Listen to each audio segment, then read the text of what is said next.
The truth be told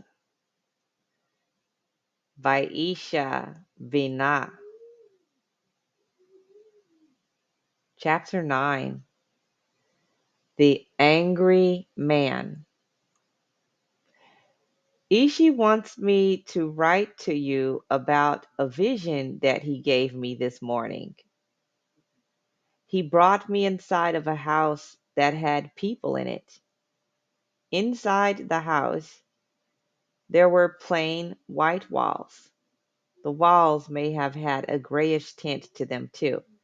There wasn't very much furniture inside. The floors were dark gray and made with a very smooth and glossy material. The architectural design was uniquely styled inside this very large home.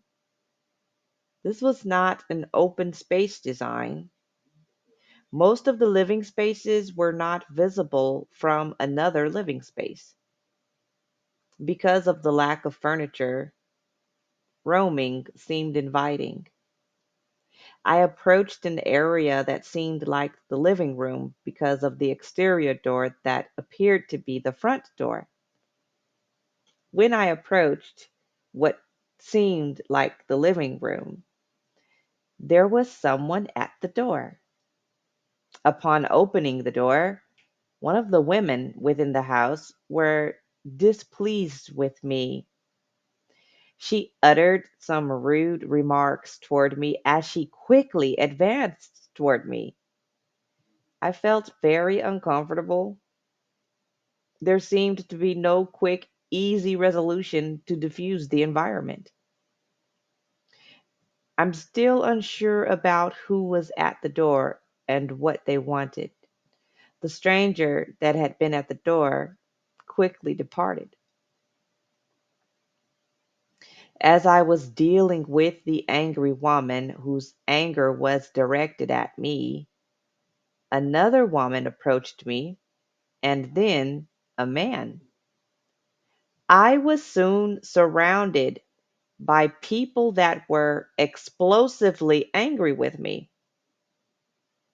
Delightfully, I say to you, I felt none of their pressure. At ease and in control, I gracefully and beautifully stroll with gliding feet out from the midst of them. Also, my heart felt heavily cuddled with joy, and my face gleamed with a smile brighter than the center of the brightest star. One of them slipped and fell really hard.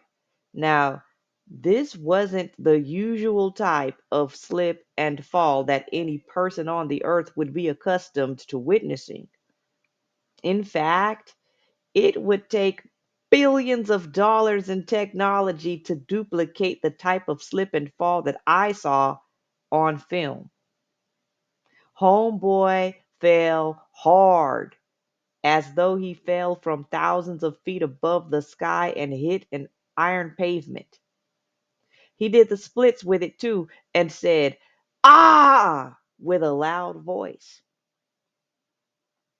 Surprisingly, he got back up and was walking around. He kept on slipping like that every now and then. The others did too. I was feeling great still, and feeling a feeling of strength was overtaking me. The feeling felt very good. Most of the feeling seemed like it was in my chest and expanded outward from there. The covering of strength that is over me is because of Ishi. The swiftly sliding feet of the angry people, well, that is because of Ishi too. As one of the men ragingly charges in my direction, he slips and falls. He got up, but he was screaming in agony. with his eyes accusingly fixated on me in vicious anger, he falls again. Ishi intensifies his power within me.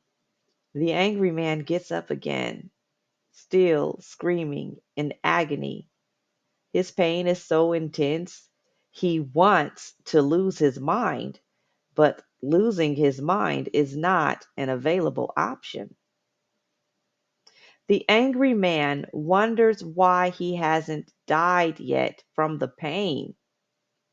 His pain is so intense, he is unable to perform any method of suicide.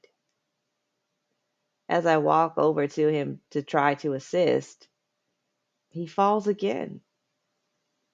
Standing over him and looking upon him, I realize there's nothing I could offer to do. This was because his body began to crumple up before me.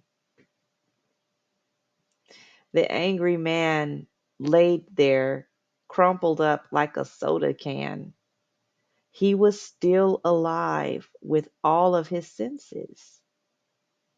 His screams of terror would absolutely horrify anyone. I was not moved. In the most blood curdling cry, he called out, "Oh no! What do I do?"